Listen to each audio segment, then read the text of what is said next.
So Emma, what are your thoughts on Instagram becoming more video led as a platform?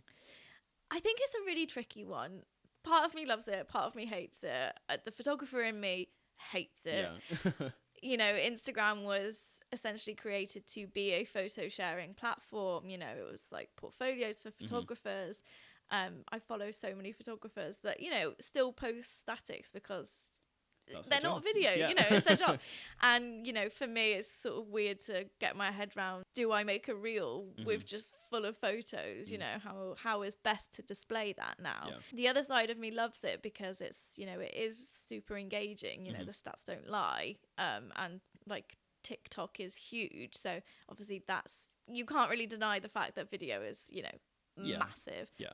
So that reason I love it, and it's really informative, and there's so many videos that you can do, and for brands it's amazing because you can show off the products. The only thing I have my reservations about is I'm not sure where people would then go to post their static images if they so wanted to. Yeah. Do you think we might see like a spike in photographers using Pinterest? We have seen a lot of good results for clients specifically using Pinterest. It's got a brilliant reach that people kind of forget about. Do you think that might be see a lot of migration to the platform?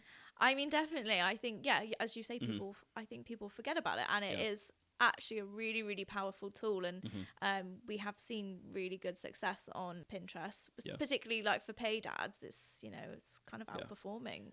And an algorithm that's easier to understand. Yeah, so that's always great. Their algorithm is on point. It's less of the algorithm. Yeah, when I click on my Pinterest, I'm like, wow, you're reading my mind. Yeah.